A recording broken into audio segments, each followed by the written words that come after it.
Shahid Siddiqui, let's start with the interview that got you expelled from the Samajwadi Party. Right. It was your interview with Prime Minister Narendra Modi, who was then Chief Minister of Gujarat, not the Prime Minister. Right. अब आप वापस आते हैं and Ahmed Patel, before the interview comes out, he says वो आपसे मिलना चाहते हैं, कब आप खिलाएंगे? अहमद भाई का सबको पता है कि रात को 12 बजे के बाद उनकी पॉलिटिक्स शुरू होती थी. And he said, आप ये मत छापो, आपका नुकसान होगा. He's been a journalist, a politician, a political analyst, and above all, a witness to some of India's biggest political moments. From growing up in Nehru's India, to watching Indira and Sanjay Gandhi up close, to getting expelled from the Samajwadi Party for interviewing Modi, Shahid Siddiqui has lived through it all. And now, he's telling his story in his new book, Eyewitness. Are you standing by these words? Because this is a really serious... You're basically saying there may have been people within the Congress party who wanted Rajiv dead. Yes.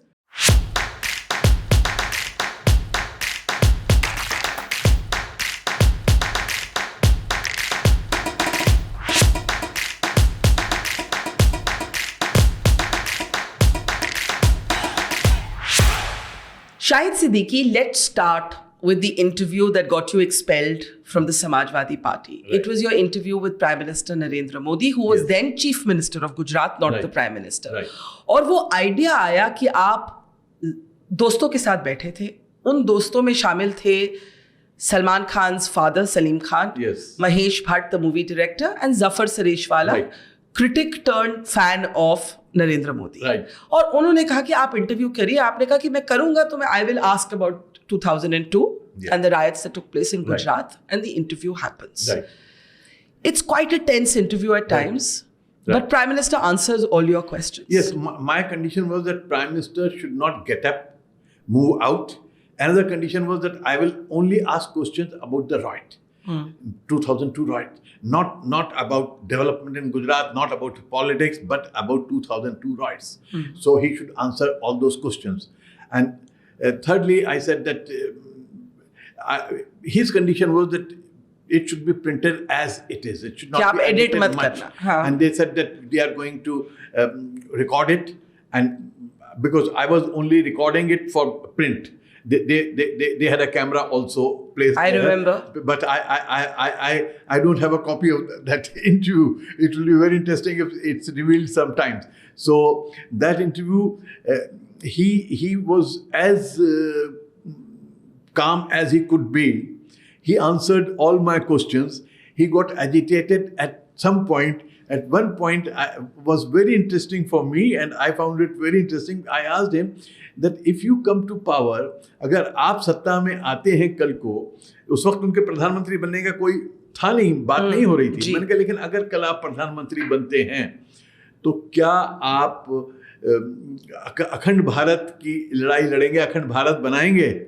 So he laughed, and in a very sarcastic way he said, अखंड भारत के नाम से आपके मुंह में पानी आ रहा है. So I was taken aback. मेरे मुंह में क्यों पानी आएगा भाई अखंड भारत के नाम से? आप तो चाहते हो कि सारे मुसलमान एक हो जाएं, पाकिस्तान, बांग्लादेश, हिंदुस्तान. मैंने कहा ये this is a claim of the RSS. RSS has been demanding it all through that they want to create अखंड Bharat. So why would it? I want it. He said, नहीं मुसलमान तो आप यही चाहते हो कि सब एक हो जाओ. So I was very amused. In fact, I was amused that he looked at this Akhand Bharat concept. So I asked him that, do you disagree with the RSS on this? But he moved on. He didn't answer my question. But it was interesting that he reacted this way to this. So as you have said in the book, this is probably the only interview of its kind. जहाँ पे इतनी in-depth बात हुई 2002 के बारे में. But what happens next is also as interesting, and उसके कुछ details का पहली बारी खुलासा हुआ है in your book, Eyewitness. You say you come back. I remember I was at NDTV then. We all did shows on your interview. You published it in Nayi Duniya. अब आप वापस आते हैं and Ahmed Patel, before the interview comes out, before the interview is published, Ahmed Patel, who is then, as you write in your book, one of the most powerful people in the country, he's key aide to Sonia Gandhi, he says, वो आपसे मिलना चाहते हैं, कब आप खिलाएंगे? And he comes to meet you. And he basically tells you, as the book reveals, कि आप इस इंटरव्यू को मत छापिए. बताइए क्या हुआ. ऐसा हुआ कि अहमद भाई का सबको पता है कि रात के 12 बजे के बाद उनकी पॉलिटिक्स शुरू होती थी जी. तो उनका मुझे 11:30-12 बजे, मैं जिस दिन इंटरव्यू करके आया उसके अगले दिन उनका फ़ोन आया कि शाहिद भाई कबाब खिलाओगे. मैंने कहा यार कबाब हर वक्त तो तैयार नहीं रहते, लेकिन जो होंगे खिला दूंगा, आ जाओ. तो he said I am coming. तो आई अंडरस्टूड कि ये कोई, जब उनका राजनीतिक कुछ होता था तभी वो कबाब खाने का शौक पैदा होता था. तो he came to my house in Nizamuddin and he said, Shahid bhai, you went and interviewed Modi. I said, yes. How did you know? Because it had not been printed. I had not told anybody.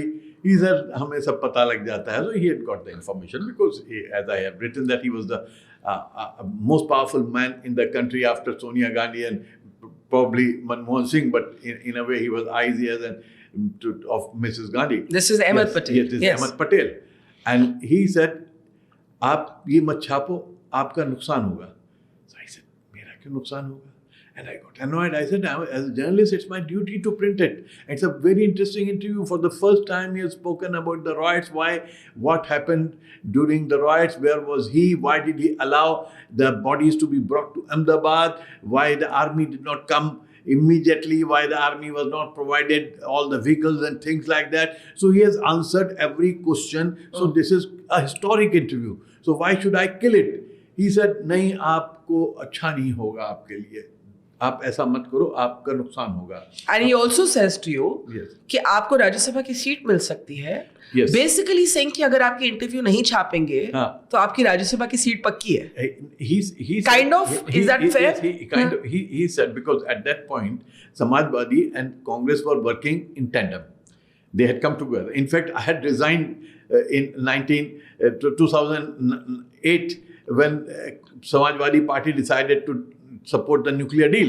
So we'll come to that. We'll come to the Monmohan Singh. So they were working very closely, and Samajwadi Party was making all decisions in consultation with Congress, especially with Ahmed Bhai Patel.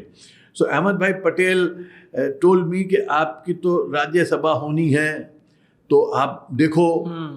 तो मैंने कहा कि that has nothing to do with this, because when I was in Congress, I interviewed Mulayam Singh a dozen times. When Mrs. Gandhi sent my father to jail during emergency at the age of 80, but the first interview Mrs. Gandhi gave to anybody, any newspaper in 1977 was to me, to Nayi Duniya. So I have never bothered, I have never mixed my politics with my journalism, so I will not do it. So he did not take the kebabs, he stood up, went away, and the very next day, I was thrown out of the Samajwadi Party, and the large number of media, as usual, what I call Godi media was pro-Congress at that time. Now Godi media is pro-BJP now. Pro-establishment. So pro-establishment media went after me, calling me all names without reading the interview, without doing anything. They went for my throat. So that was the thing. And that was one of the worst times of my life. But you do not regret doing the interview. Definitely no not. Journalist can ever regret doing an interview.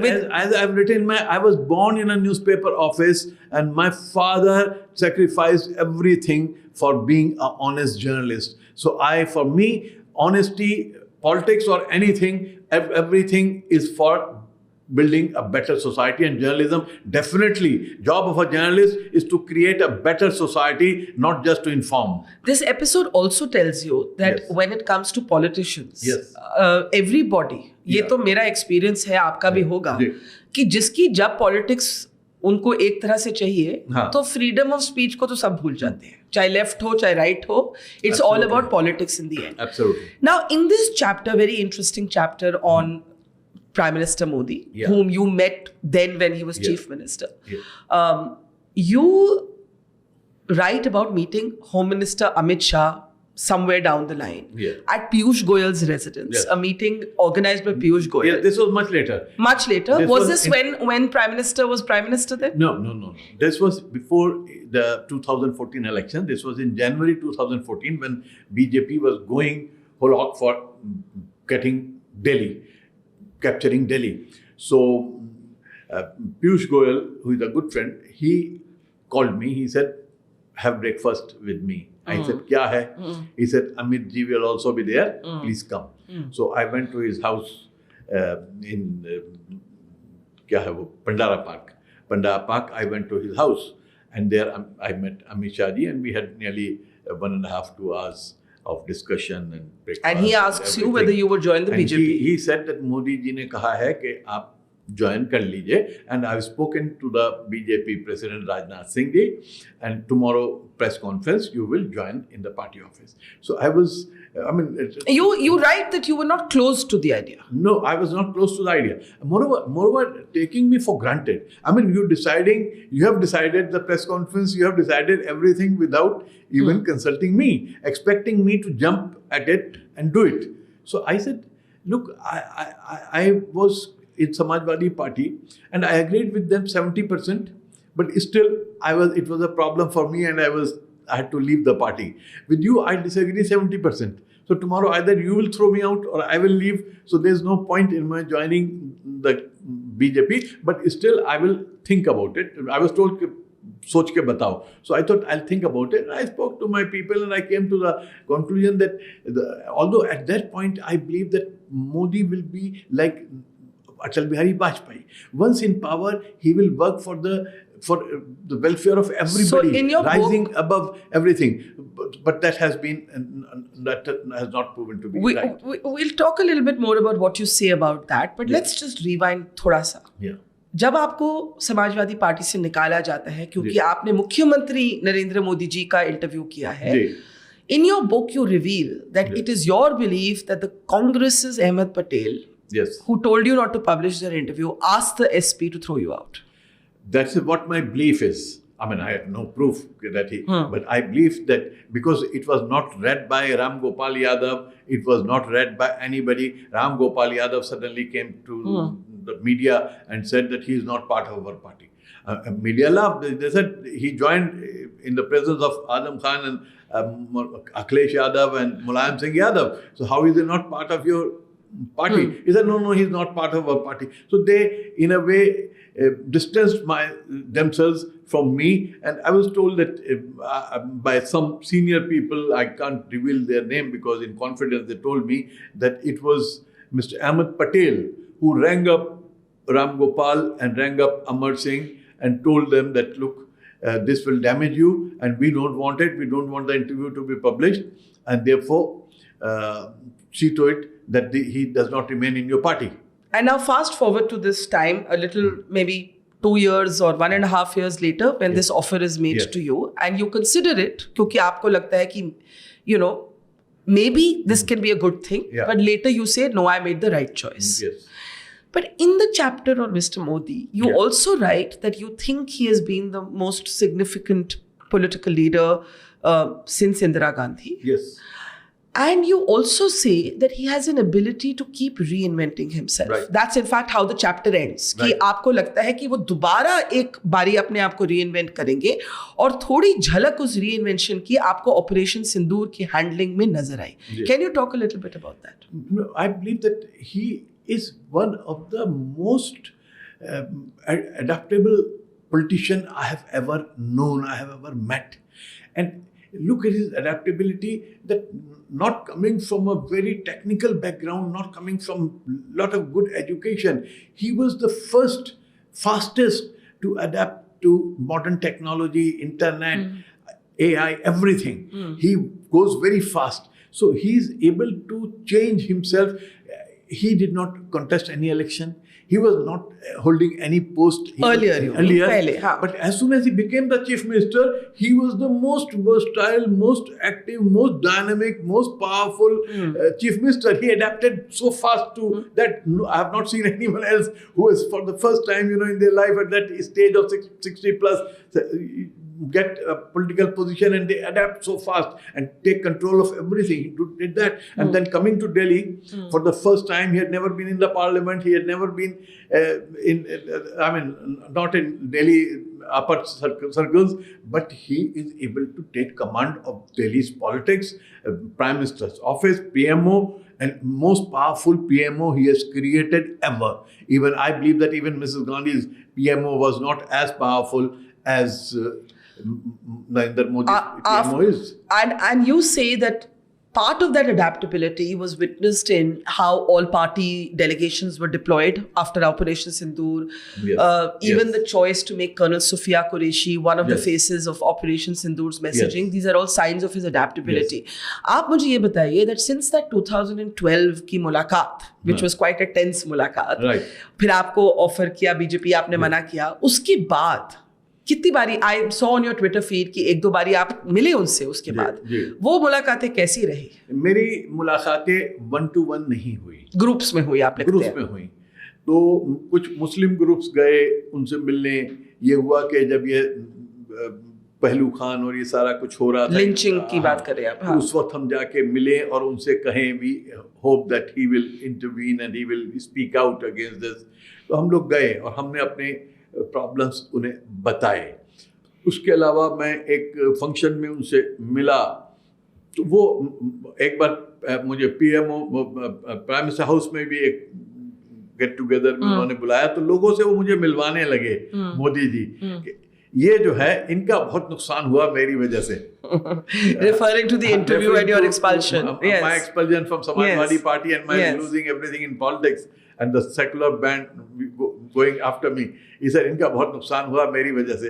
तो मैंने हंसते हुए कहा कि मोदी जी मैं और नुकसान करा लूँगा, आप देश का कुछ फ़ायदा करा दीजिए। बोले रे मैं क्या देश का फ़ायदा नहीं करा रहा हूँ। And then he saw that others ये सब बाद में बात करेंगे। I'll call you, but I've never been called. A few times when foreign delegations, head of the states came at the Hyderabad House banquet, there I went and had a chance to speak to him a couple of times. And then, yes, once I went to him with the delegation and I said, Modi ji, मुसलमान को इस देश के कुछ नहीं चाहिए, हम कुछ नहीं मांगने आए हैं आपके पास। मुस्लिम डेलीगेशन पीपल आज के हमें ये चाहिए, मैंने कहा कुछ नहीं चाहिए, हमें सिर्फ एजुकेशन चाहिए। तो उन्होंने कहा एजुकेशन तो आप लोग खुद दोगे। हमने कहा खुद तो हम देंगे लेकिन हमें सरकार की भी मदद चाहिए। उसने कहा हम क्या मदद कर सकते हैं? मैंने कहा हमें बेटर स्कूल्स हो एरियाज में जहाँ मुस्लिम एरियाज हैं। तो he immediately, this was before 2019, he appointed a committee, Monetary Affairs Ministry appointed a committee for opening schools and higher education institutions in areas which are predominantly Muslim dominated and are backward. So a committee was formed. I was part of that committee.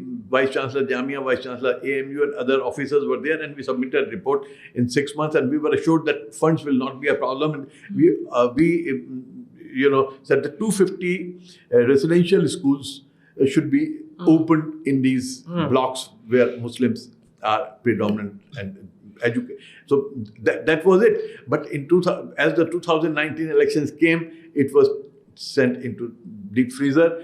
We have not heard of the report since then.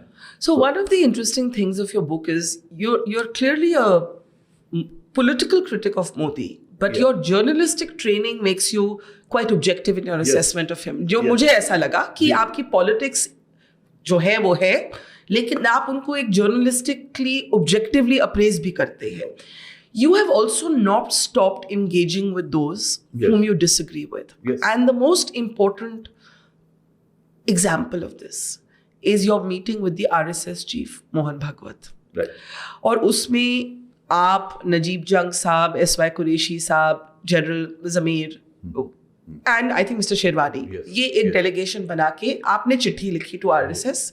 We are concerned. We want the social fabric to not be damaged in this way. We need to build bridges of dialogue. How was that meeting? उसपे बहुत ये भी discussion हुआ कि Mohan Bhagwat said, everybody who lives on this land is a Hindu. I'm not saying it by religion, but everybody who lives here, वो हिंदुस्तान के लोग हैं, वो हिंदू हैं. और आप लोगों ने कहा alternative nomenclatures भी हो सकते हैं, like भारतीय मुसलमान या हिंदुस्तान के मुसलमान. Tell us about that meeting. It sounds very interesting. Yes. Let me just tell you that I had met him twice before 1-to-1. You had? Yes. In 2007, I met him one-to-one for 1 hour. But he was not the RSS chief then? He was not the RSS chief. He was going to be the RSS chief immediately after that. Just before he was to be, designated. He was already designated, but he had not taken over. I met him and I had a 1 hour long discussion with him. And when I met him again in 2017 in Nagpur, again one-to-one in RSS headquarters, he remembered it, and he remembered all that I had told him at that time. And then when we went to see him in Delhi, this delegation saw him in Delhi. Our idea was that we have to build bridges. India needs this kind of cultural and social unity. And governments will come and go. But RSS is an organization which will remain. Yeah. So it's important that, and there are doubts and there are, rightful, कुछ गलतफहमियां हैं दिलों में, कुछ वो है जो संघ के लोग हैं उनके भी और मुसलमानों को भी, और ज़्यादा इसलिए है कि people don't interact with each other, don't talk to each other, there are no bridges. So it's important, it's in the interest of the nation, the society, and also in the interest of the Indian Muslims that we should interact with RSS. So we met them and we had a very good discussion and we were all very impressed by him. He said 3 things. He said, एक तो आप लोग जो जिहाद की बात करते हो, जिहाद की बात नहीं करनी. दूसरे, आप हिंदुओं को काफिर कहते हो, काफिर नहीं कहना ये आप. और तीसरी उन्होंने कही कि आप जो है हिंदुस्तान सब हिंदू हो, इसको आप लोग मानो. तो उस पे हमने ये कहा कि हिंदू तो हम, क्योंकि हिंदू का नोमेनक्लेचर चेंज हो गया है. Hindu is no more a cultural entity, it has become a religious entity. So let's call it Hindi. And in fact you suggested Hindi Musliman. In all over the world, Indian Muslims, when they go to Mecca, they are all called Hindi. Are you Hindi? The question is, are you Hindi? Not Hindu, Hindi, not Hindustani, but Hindi. So Arabs don't call it Hindustani, is a Persian word. Hindi is an Arabic word. So Hindi, we are always called Hindi, so we are Hindi Musalman. There is no problem with that. Secondly, we said jihad, the very concept of jihad is very different from what is interpreted by some of the rulers and by the understood by the non-Muslims. So jihad is basically a internal struggle. Jihad means struggle against any injustice or anything wrong, but it's mainly within yourself. You have to go for jihad. Anyway, he said that you may all be very good people, you may all be saying that, but your ulama don't say that. You must talk to them. So we came out from there and we had meetings with most of the very prominent ulama and language organizations. With the Jamatul Ulama, Maulana Arshad Madni, Maulana Asad Madni, with with Shia leaders, with Lucknow Nadwatul Ulama, the highest authorities there. So various religious groups, political groups, Jamaat-e-Islami, everybody we spoke and everybody appreciated this sect. और आपने अपनी तरफ से क्या concerns रखे to the RSS? हमने concern तो basic रखे. हमारा कंसर्न ये था कि ये जो मुसलमानों को हमला किया जा रहा है, काउ स्लॉटर के नाम पे निशाना बनाया जा रहा है, जगह जगह ह्यूमिलिएट किया जा रहा है, अटैक किया जा रहा है, ये बंद होना चाहिए. और मस्जिदों के सामने जिस तरह से नाच गाना होता है, जाके शोर मचाते हैं और जय श्री राम को एक वॉर क्राई बना दिया है, जबकि हमें जय श्री राम से हमें कोई तकलीफ नहीं है. हम तो हमेशा अगर हमें कोई राम राम कहता है, जवाब में राम राम कहते हैं. हमें जय श्री, हमारे धर्म में सिखाया गया है कि किसी भी धर्म की जो अच्छाई, जो उसके जो लीडर्स हैं उनकी आप तारीफ करो. तो जय कहना राम के लिए, जय कृष्णा जय रामा, कोई बुराई नहीं है. लेकिन when it becomes a war cry, then it becomes a problem of मस्जिद के सामने जाके बैंड बाजा बजा के शोर मचाते. आपने ये बोला, हमने बोला, सबने बोला, बहुत बातें बोली कि ये सारा बंद होना चाहिए. और जो ये स्टेटमेंट देते हैं कि मुसलमानों को निकाल दो, पाकिस्तानी जो कहा जाता है, जिहादी कहा जाता है, हर मुसलमान को जिहादी कह दिया जाता है, तो ये सब गलत है. तो उन्होंने एग्री किया, लेकिन उनका हमारे हाथ में नहीं है. आप ये मत समझिए कि हम अकेले Hindu organization, they are so many, और बहुत सारे सब कुछ कहते हैं, सब कुछ हमारे हाथ में नहीं है. हमने कहा लेकिन आपकी अथॉरिटी है, आपकी क्रेडिबिलिटी है, आपकी एक पावर है, आपकी ऑर्गेनाइजेशन दुनिया की सबसे बड़ी NGO आप कहते हो, तो आप अगर बोलोगे तो उसका इम्पैक्ट होगा. तो थोड़ा बहुत हम उसके बाद वो बोले भी हैं. जैसे कि उन्होंने जब ये मस्जिदों को खोदने की बात, that you cannot look for a shivling under every mosque. Yes. In fact और एक और फैसला हुआ था कि 5 उन्होंने लोग नॉमिनेट किए थे आरएसएस की तरफ से, जो हम 5 लोगों के साथ इंटरेक्ट करेंगे constantly. And in your book you से कि वो मीटिंग्स जारी अभी भी जारी हैं। तो मुलाकातें होती रहती हैं। The only thing is that I have withdrawn my self from the group, because I was in between 2019 election, I had become politically active again. I see. And therefore it did not look proper to my people and to me as well that I am opposing the BJP, and because I don't differentiate much between BJP and RSS. So if I am opposing BJP in politics, I should not be the right person to build bridges, because I'll be looked down upon with suspicion. But I am still all for it. I am all for this understanding between the RSS and other groups, and between Hindus and Muslims. And how have you handled आपने जैसे कहा ना कि 2012 में तो आपको मोदी जी का interview लेने में ही पार्टी से निकाल दिया गया. When these meetings happen, you write in your book that you knew that the liberals were going to pounce on you. Yes. Right? The liberal intelligentsia on one hand and the conservative religious orthodoxy on the other hand, कि आप क्यों गए? Yes. But obviously you all had decided कि we are going to ignore this noise.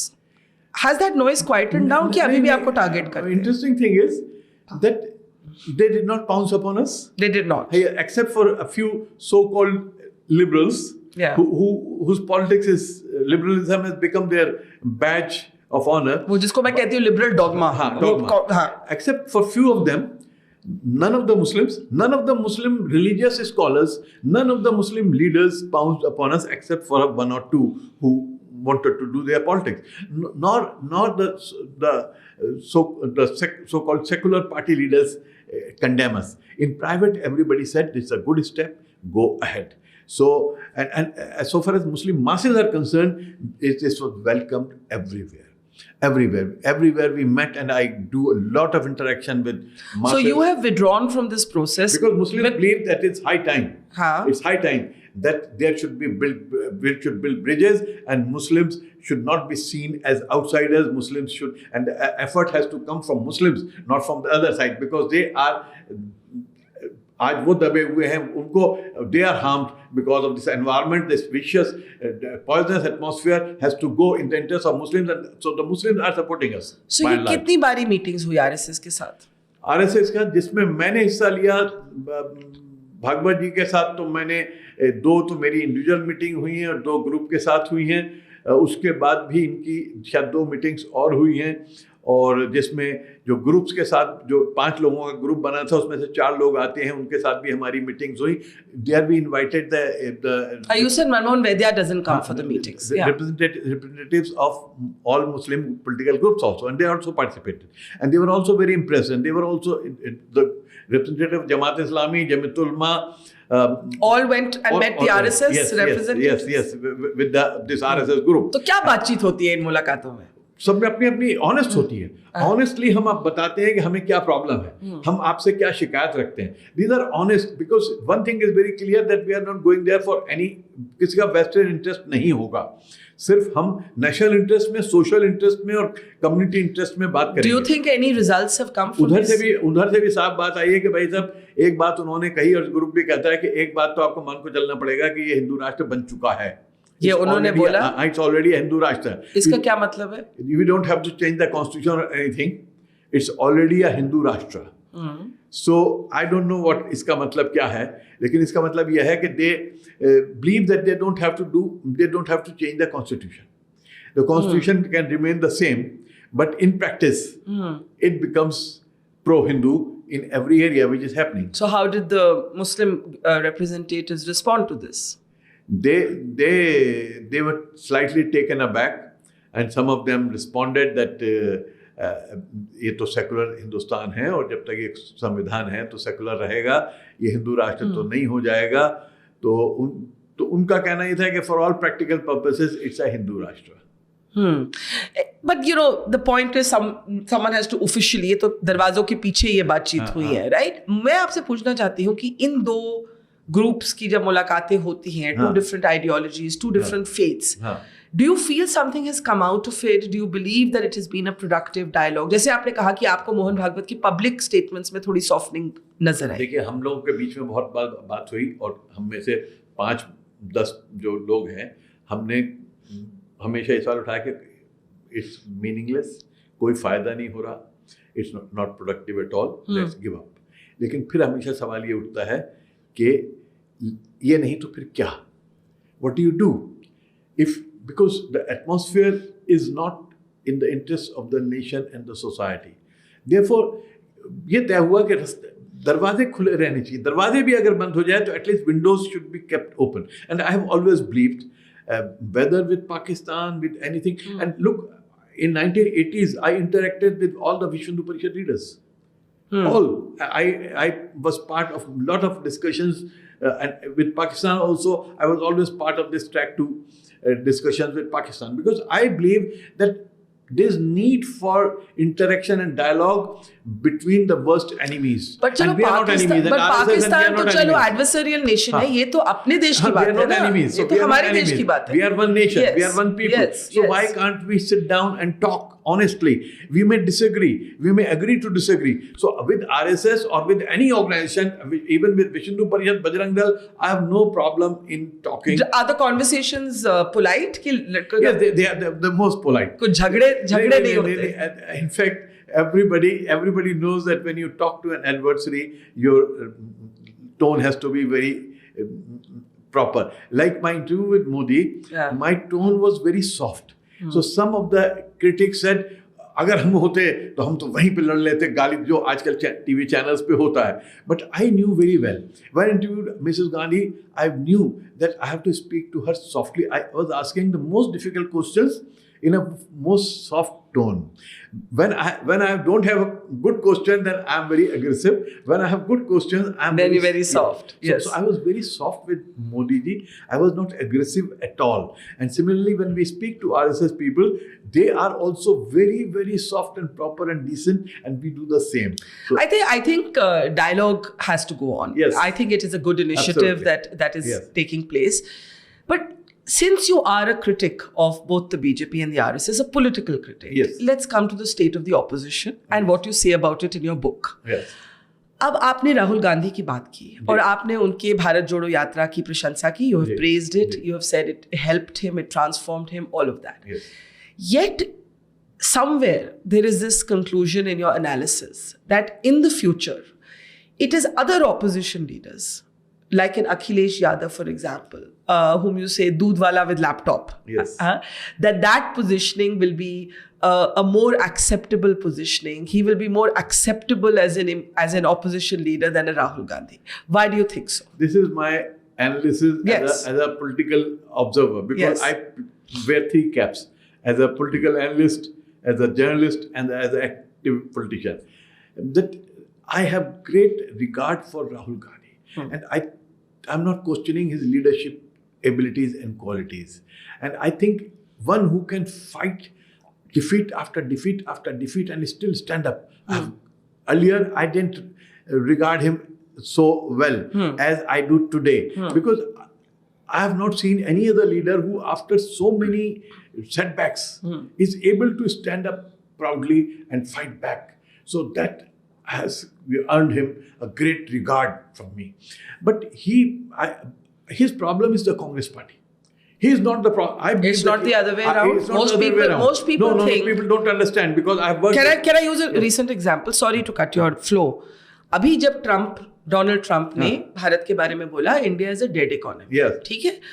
अब आपकी जो भी राय हो the state of the economy, हमारे देश में एक रिवाज रहा है कि when someone outside is attacking your country, you close ranks and you stand as one.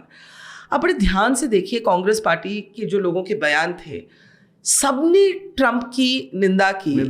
Mister Gandhi ने कहा नहीं, ठीक तो बोल रहे हैं. तो उस समय बहुत से लोगों ने कहा कि he is the problem, the Congress party is not the problem. आप उल्टा कह रहे हैं, आप कह रहे हैं Congress party is the problem, Rahul Gandhi is not the problem. Sometimes, I mean, this statement was very, बहुत मैं नहीं समझता कि समझदारी का स्टेटमेंट था. He should not have said it. He should definitely not have said that. He can attack Indian economy in so many different ways, but he doesn't have to agree with Trump. But I believe that the problem with the Congress party is that for long it has depended on the family. They don't work on the ground. Most of them are mediocres. The real leaders go out or thrown out of the Congress party because they don't see moving beyond a point. And everybody depends on the family to get votes. When Mrs. Gandhi could get the votes, they were for Mrs. Gandhi. Rajiv Gandhi has to get them the votes. Sonia Gandhi has to get them the votes. They don't work when they get elected. In many states, state after state, when they win elections, they lose after one term because they don't work. They say, election आएगा तो सोनिया जी आ जाएंगे, हमारी constituency में सोनिया, हमारी constituency में राहुल जी आ जाएं. तो Rahul ji got Congress at a point when it was at its lowest ebb. When it was worst, when party was partially over. तो राहुल गांधी को वो कांग्रेस नहीं मिली जो नेहरू को, इंदिरा गांधी को, राजीव गांधी को मिली थी. वो पार्टी मिली कि जो तकरीबन खत्म हो चुकी थी. और मेरा मानना यह है कि 2 टर्म हुई मनमोहन सिंह की, उसमें कांग्रेस पार्टी कमजोर हुई पावर में रह के. Because it was a party with 140 seats in the first, phase, and the second phase it was with 200 seats. So you're saying you've changed your mind? They had the illusion that they are a majority party. I'll come to Monmohan Singh in a moment, but आपने कहा कि you have changed your mind about Rahul Gandhi, or rather you look at him more generously today. But he cannot be accepted. What I've said is that he will not be acceptable, not be more acceptable as Prime Minister as Akhilesh Yadav can be. Why? Because mostly Indian Prime Ministers have to come from this Hindi belt, and Akhilesh Yadav represents Uttar Pradesh. Even a Modi has to come to Uttar Pradesh in order to be Prime Minister. Atal Bihari Vajpayee has to go to Lucknow in order to be India's Prime Minister. And as we see, most of the Prime Ministers have come from Rahul Gandhi also tried to represent Uttar Pradesh. He has failed in capturing UP. So anybody who has succeeded in UP who is Akhilesh Yadav, and he's done better than his father Mulayam Singh in the previous Lok Sabha election. Secondly, if a coalition has to be formed, because what I believe is that the best scenario for Congress in any election is 120 to 125 seats. So with that, the smaller regional parties feel unsafe with Congress because they are in contest with Congress in a lot of other states, the opposition, whether it's Bengal or it's Tamil Nadu or even many other states. So they are not very comfortable with Congress leader at the helm, and they are more comfortable with the regional leaders. Thirdly, Akhilesh Yadav has built relations across the board, while Rahul Gandhi comes out as a very aggressive political leader, but not as one who builds these relationships as coalitions. It's like you have to come with me kind of thing, I'm not coming with you kind of thing. This is my reading. So my feeling is that Rahul Gandhi,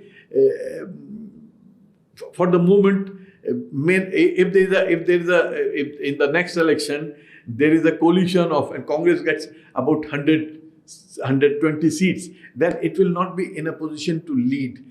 People may want Akhilesh Yadav or someone else to lead. Who's someone else? Do you see anyone else on the horizon? That is the problem, and that's why I believe that Akhilesh Yadav, he has got, moreover, Akhilesh Yadav has another advantage, that he is a backward leader, and he is very popular not among minorities, not only in UP, but all over the country, because Samajwadi Party background, and he is also popular among the backward, so he'll be acceptable in a Bihar or even to a Mamta. People might say, Shahid Siddiqui, this is your political bias. Yes, it may be my bias, but I know that Akhilesh won't be very happy with what I have written about him and his father and the battles which have taken place and the way he has manipulated his politics. So this book is written very honestly, very objectively as a journalist and as an observer. And like a good journalist, the part of you that is a journalist, like you said, you wear 3 hats, it's going to annoy everybody. तो मैं तो कहती हूँ कि best journalist वो हैं जो सबको थोड़ा सा नाराज रखे, है ना? तो मैं सबको नाराज करने वाला हूँ,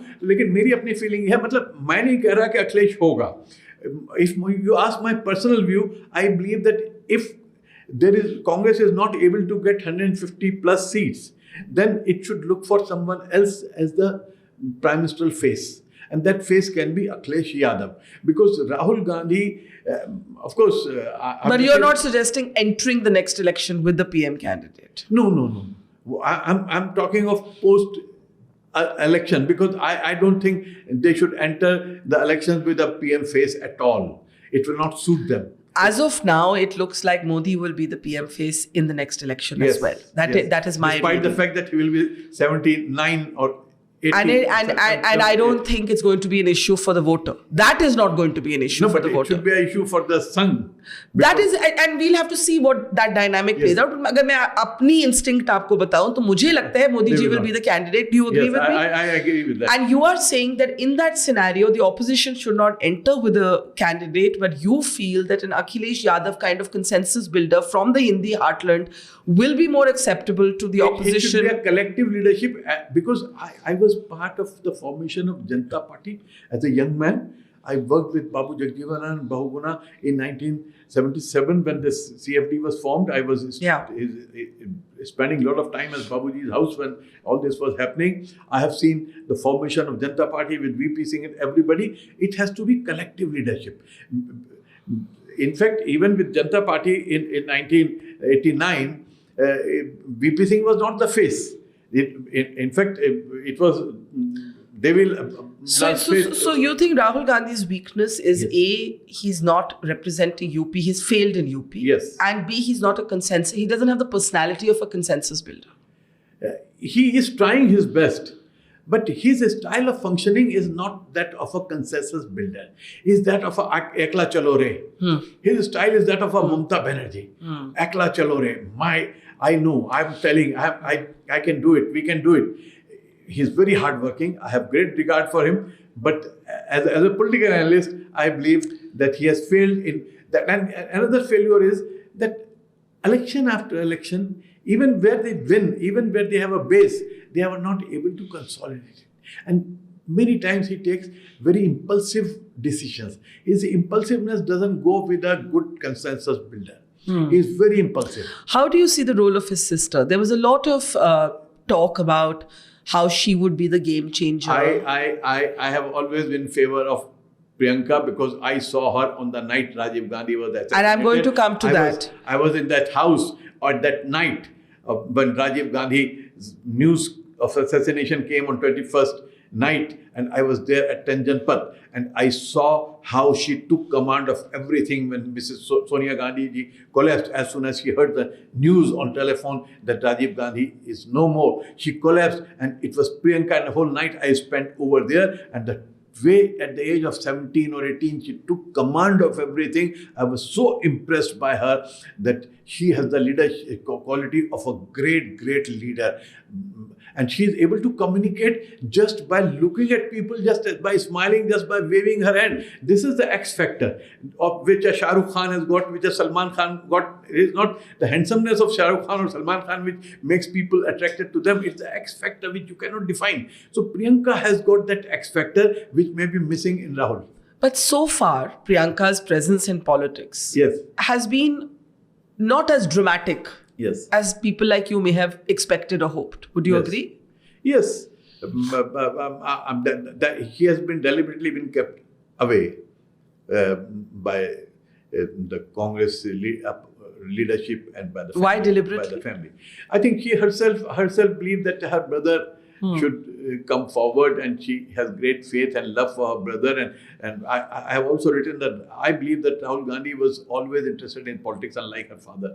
Rajiv was never interested in politics. He wanted to keep away. It was two accidents which brought him into politics. But Rahul was always very, very keen in politics, interested in politics. So that's where the mother, Sonia Gandhi, and so not a reluctant politician as he is. Felt that he's a man who is interested, who is in politics. Like, I'm interested in politics all my life, but I'm not a good politician. I failed as a politician. So I won't say that because I'm interested in politics, therefore I will succeed as a leader. No. So you're saying that you think Priyanka Gandhi would be the better politician? Yes. But as long as better political face, who can, but now that chance has been lost. Yeah. If it was done 10, 15 years back, then she would have done very, very well like a Mrs. Gandhi.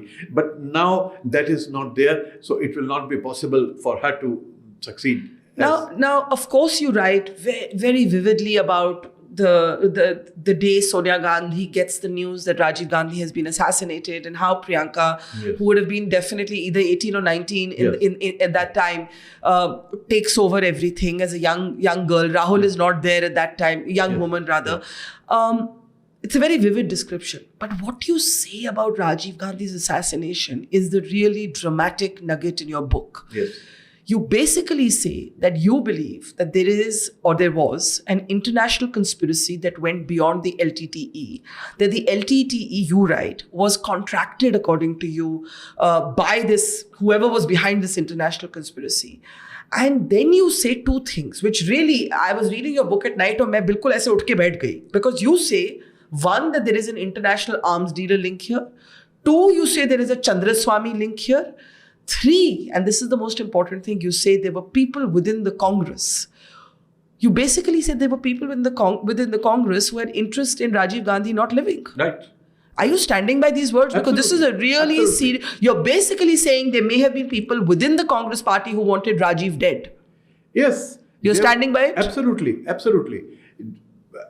You see, the whole Bofors issue was raised by Chandraswamy and Khashoggi and the clique.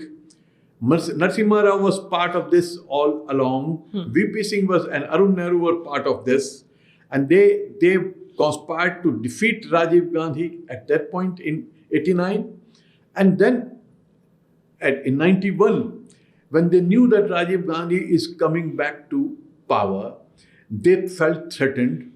And there was an international conspiracy, because I will say for 2-3 reasons. One was that the information came to Rajiv Gandhi, which was sent by Yasser Arafat, the Palestinian leader, through Khalid al-Sheikh, who was their ambassador in India. And this was confirmed to me by Khalid al-Sheikh. I had got number of meetings with him later on. And it was told to me by Rajiv Gandhi. Rajiv Gandhi told me that I have received this information. What was the information? From Yasser Arafat. What was the information? Information was that in Europe, RDX has been procured again to assassinate you. This was the information. And Rajiv Gandhi repeated this to you? Yes. And this information was conveyed to Chandrasekhar, who was the Prime Minister at that time. And Subodh Khan Sahib was the Home Minister. This was conveyed to them. And I went to see Chandrasekhar and Subodh Khan Sahib, and I said, this information has been conveyed to you. What are you doing about it? So, Subodh Khan Sahib said, तुम साले लौंडियार पंथी करते हो. अपना बिहारी अंदाज होगा, लौंडियार पंथी, मतलब you are childish. कुछ नहीं ऐसे कब कहानियां बनाते हैं, कुछ नहीं होता. I said, you have to provide security to Rajiv Gandhi. His security has to be enhanced because there is always this threat. This was one reason. The other was that Israel was, I believe that Mossad was also involved in some way. What is the basis for that? Basis, I have written in my book, you'll have to read. No, I have read the chapter, but I want you to tell the audience what you have. The Mossad was giving training to LTT. LTT was provided arms. There were two reasons.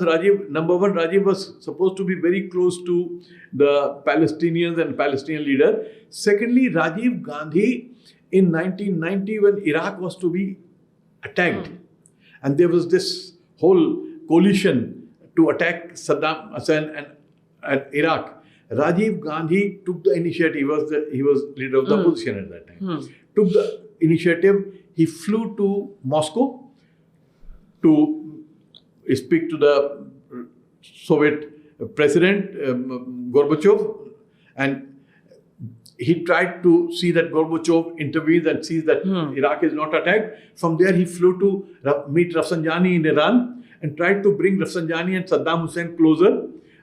And from there, he was supposed to go to Iraq to meet Saddam Hussein. But by that time, Americans had attacked. So Israelis were very unhappy with this initiative of Rajiv Gandhi, because now it's clear, everybody knows that the major force behind attack on Iraq was Israel, and Mossad was the force which was spreading all the news about. But can I hold you there? Yeah. Because does it not sound too fantastical? Yes. Basically आप ये कह रहे हैं कि एक तरफ Mossad Israel की intelligence agency, दूसरी तरफ एलटीटी, तीसरी तरफ कांग्रेस के अपने लोग, चौथी तरफ इंटरनेशनल आर्म्स डीलर, इन सब का एक मिलाप, एक मेल था which led to Rajiv Gandhi's killing. Now, how do you prove? Are you saying this with responsibility? Yes. Look.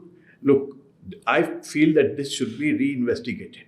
Rajiv Gandhi's assassination. Yes. It was not properly investigated. Jain Commission has written a whole chapter on Chandraswamy. Jain Commission has already seen that Chandraswamy was involved. You have to tell people of this generation who is Chandraswamy. Yes, who is Chandraswamy? Chandraswamy was the close associate of Shri Narasimha Rao. He was brought to Delhi by Narasimha Rao in order to influence Mrs. Gandhi, because he realized that Mrs. Gandhi is influenced by such tantrics, and already a tantric was very close to her. Dhirendra Brahmachari. Yeah. And Dhirendra Brahmachari was Narasimha Rao was not in the good books of Dhirendra Brahmachari. This I know very well. He used to come. Brahmachari used to come to my house also to meet my father. So he brought Chandraswamy, and Chandraswamy was very close to him. And Chandraswamy was the man who played a major role in the Bofors deal. This is, everybody knows that.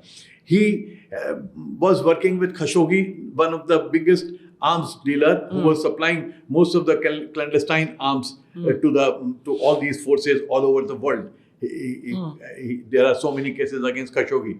So he was working with Khashoggi, and Narasimha Rao introduced Chandraswamy to Khashoggi. Why do you believe Rajiv Gandhi's assassination should be reinvestigated? Because Narasimha Rao did not allow the real investigation to take place. I feel that lot of documents were not properly investigated. A lot of things were not properly And you have pointed a finger to people within the Congress party. Yes. You have basically suggested that people within the Congress party may have been part of the plot. Part of the plot? Few. I don't know whether they were part of the plot. But I feel But they were happy to have him out of the way. And they knew. They knew that something is cooking. Something is happening. And they had been telling their people, and Chandraswamy was one who told some of his close people that Rajiv Gandhi nahi rahega. Rajiv Gandhi नहीं होगा. ये नहीं बताया था क्या होगा. उनका जी prime minister ये तो बनेगा अब दोबारा से, ये तो जीत रहा है. So you're saying even if they weren't part of the plot, they knew that something was amiss and they didn't do anything or much to stop it. Yes. Or to have the truth come out. Absolutely. And therefore, that's a big allegation. In the interest of the country, in the interest of honest, it should be properly, a group should go investigate into Rajiv Gandhi's assassination. And what is most shocking for me is that it was not, when Congress came to power, they did not investigate it again. I mean, Narasimha Rao killed the investigation. I understand that. VP Singh, of course, and others didn't do much. But when Monmohan Singh came back to power, it should have been opened and reinvestigated. Why do you think it didn't happen then? Politics.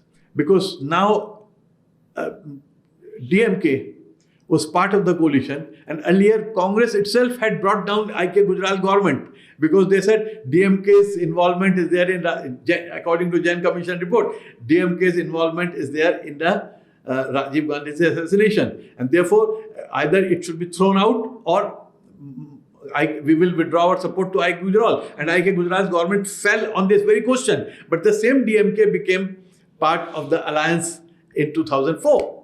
So ultimately, it is power.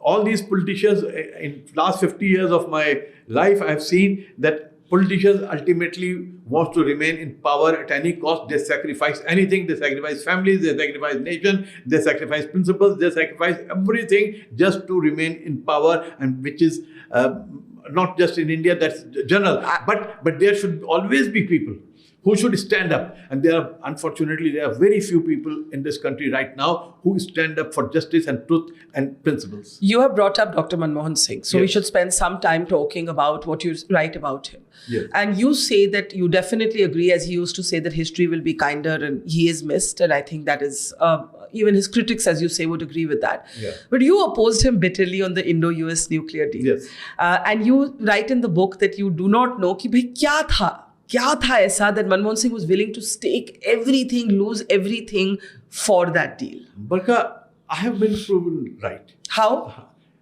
I mean, that deal has not taken us anywhere. We were told that this deal is for nuclear energy. We will have more secure nuclear, more energy security. For energy security. We have not gone for nuclear energy security. I studied it globally. I went to America, I went to Germany, France. Germany doesn't have these nuclear plants. America has not had a nuclear power plant for last so many decades. They have new nuclear power plant. I believe that this will only lead to controlling Indian nuclear research and nuclear security, not anything else. The only thing was that the Americans will become more benevolent towards us. We'll be able to do more trade with them. But I said this in America. I met Condoleezza Rice. I had long chats with Nick Burns. I was the only one who was critical and openly discussing with them in India as well as here. And I said, and I told the people there in my interviews in US also that America needs us as much as we need them. They need our market. They need our educated workforce. So we should not believe that we need. But you don't think you don't think a deepened Indo-US ties, Indo-US strategic. Yes, you can't base everything on how Trump behaves. The India-US relationship is bigger than Donald Trump. Donald Trump has to go at some point, right? But that doesn't have to depend only on our signing the nuclear agreement. Our ties were improving. I went to US, met when Rajiv went to see President Reagan, and he refused to give us a supercomputer. And Rajiv Gandhi said that we will give unlimited resources to our scientists to develop our IT sector. And we developed IT sector because of that. If the supercomputer had been given to us, maybe we had not done it. So, and then I met Bill Clinton there as well as here. I went with these prime ministers. I saw what was happening. And I believe that Americans needed us, number one, to balance China. Number two, because of our economic and our middle class growth, our population. India is the only country which has English educated, young, healthy workforce which the whole world needs. So we should concentrate on that. So we should not depend, we should not be, and we could get, and I had said that if Bush goes, because Bush was lame duck president, then the new president will be able to have better terms. But I don't know why Prime Minister Monmohan Singh was so bent upon. He was the most cautious man I have ever known. But he was one here. He took at risk everything, which was very interesting. I have not been able to understand even still today. It is very interesting. I don't have the answer why he went for this deal. But he asserted himself in a way that he hadn't asserted himself on any other issue. There's so much. I can't cover everything that's in your book because you've seen as the book subtitled From Nehru to Narendra, you've seen it all. आपका नाम ही शाहिद, मैंने book से समझा कि आपका नाम का मतलब ही है witness.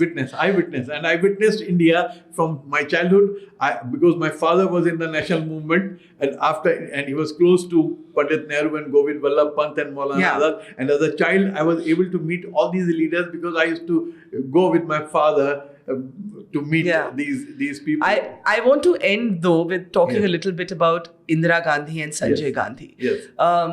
One of the things we've already little bit touched upon is Indira Gandhi's sort of interest in not just rituals but a little bit of the occult. Yes. Okay. So whether it was Dhirendra Brahmachari or you say that there was that interest and you write about it. I want you to tell that story. Yes. There was one Maulana, Jamil Ahmad Ilyasi. He is the Maulana of a mosque in Kardan Road. Kardan Road roundabout mosque, he is there. He was close to a lot of politicians and somehow he had got close to Sanjay Gandhi and then to Mrs. Indira Gandhi. So he used to come to me sometime. So one morning, early morning at 6:30, he came to me all perspiring and very, very, shaken. And he said, आपको एक बहुत कमाल की बात बतानी है. मैंने कहा यार मेरे पास टाइम नहीं है. I used to teach in the university at that time. और मुझे क्लासेस लेनी है जानी. बोले भूल जाओ सब क्लासेस, चाय मंगाओ पहले बिठाओ. I said I have 5 minutes, tell me. He said ऐसा है, आपको पता है कहाँ से आ रहा हूँ? मुझे क्या पता. मैं कुतुब मीनार से आ रहा हूँ. वहाँ पे बख्तियार काकी का मज़ार है. Who was the guru of Maulana Hazrat Nizamuddin and others. So जिनके नाम से कुतुब मीनार है. Qutubuddin Bakhtiyar Kaki. So Qutubuddin Bakhtiyar Kaki, and who was there with me? I said, who was there? He said, Indira Gandhi. And he was even talking to me in my room. He was whispering as if anybody will hear. And he told me कि वहाँ मैं रात भर Mrs Gandhi वहाँ थी और उन्होंने चनों के ऊपर, ये एक रिचुअल होता है, चनों के ऊपर अल्लाह का नाम पढ़ा जाता है. अच्छा. हाँ, चिकपीस. अच्छा. तो उसके ऊपर 1 लाख चनों पे पढ़ा जाता है. तो रात भर उन्होंने अल्लाह अल्लाह अल्लाह अल्लाह वो किया, अल्लाह अल्लाह किया. बोले his words were, Indira ji ने रात भर अल्लाह अल्लाह किया. और फिर जो है वो एक लौकी के ऊपर हमने कुछ कलमा, कुछ आयत, कुछ कुरान की वो लिखी थी जो he believed in occult, वो तावीज़ वावीज़ करते थे. और वो उन्होंने काटा. अब इंदिरा जी के दुश्मन सब जो है मिट जाएंगे, ख़त्म हो जाएंगे और Mrs Gandhi will come to power. So I laughed. I did not believe him at that point of time. But lo and behold, within 1 or 2 months the government fell. There was a revolt against revolt was already there. I mean, they went for elections and Mrs. Gandhi won. And he also claimed that this Nishan Panja was suggested to Mrs. Gandhi by Maulana Ilyasi. And this is a Islamic Nishan from the Shia, the Panja Sharif, they say, 5. Yeah. I see. So this was also suggested to him. This is a claim by his son Umair Ilyasi, who is now very close to RSS, and this was confirmed to me by Futtedar Sahib also, although he is no more. And the only person who accompanied Mrs. Gandhi on this occasion was Mr. Dhawan. R.K. Dhawan. R.K. Dhawan. So, I mean, quite a story. Now this is amazing, because I never can accept this fact that Nehru's daughter can believe in such occult activities. And Nehru had such a sort of different emphasis on rationalism and so on. Now, talking about Indira, we must talk a little bit about her son who was actually destined for politics, who was Sanjay Gandhi, who dies in an air crash. You have certain questions about that death as well. No, not me, because... But people had questions. I was unlucky or lucky or whatever to first reach that point where his aircraft fell, and I rushed to Lohia Hospital. It was known as Wellington Hospital at that time, and Mrs. Gandhi had also just arrived. And by chance, I was standing next to Mrs. Gandhi all along when his body, he was being, post-mortem was taking place, and then body was bound and it was taken out. And I was really shocked to see the calmness of Mrs. Gandhi, but I knew there was a volcano within her and how hurt it was. I was told by Akbar Ahmed Dumpy, who was very close to Sanjay and Menika at that time, and played a very important role in, rebuilding the Congress at that juncture.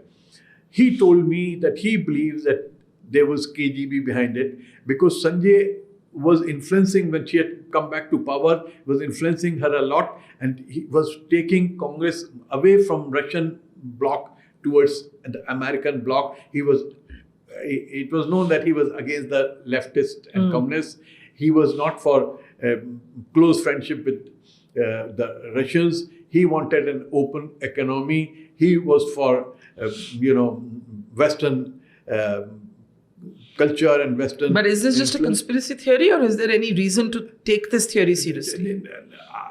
I don't know, because that is what he claimed. He said that the aircraft, at that time there was no security. I know that at the Safdarjung airport where he used to fly his aircraft from, because even after 20 years when I used to travel with Rajiv Gandhi, I used to just walk into his plane and sit with him. There was hardly any check taking place in 1990s.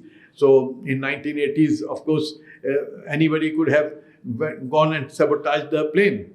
So, but this is just what is a claim by Akbar Ahmed Dumpy. I have just mentioned that Akbar Ahmed Dumpy told me this, and he stands by it, but he has no proof. But you know, Shahid Bhai, in the life that you have witnessed, which is why your book is called Eyewitness, you have seen so much that even if we sat here for hours, we cannot cover it. So I think we have to do a part 2, because there are so many stories I haven't yet approached: the Vajpayee years, the Sitaram Kesri years, the characters you have met. Most interesting is Mr. Amar Singh. Yes, Amar Singh. What games he played. A lot of interesting character in Indian politics. I think we need a sequel. But in the meantime, for those who haven't read the book, Eyewitness, which is literally quite the meaning of your name, is something that you must pick up if you have an interest in politics, in both the history and the future of our country, which I think is everybody. Shahid Siddiqui, it's been fascinating. Thank you, Barkha. Thank you so much. But you have covered a lot. I'm amazed at the way you have read the book, and it has been a pleasure. Thank you so much. Thank you.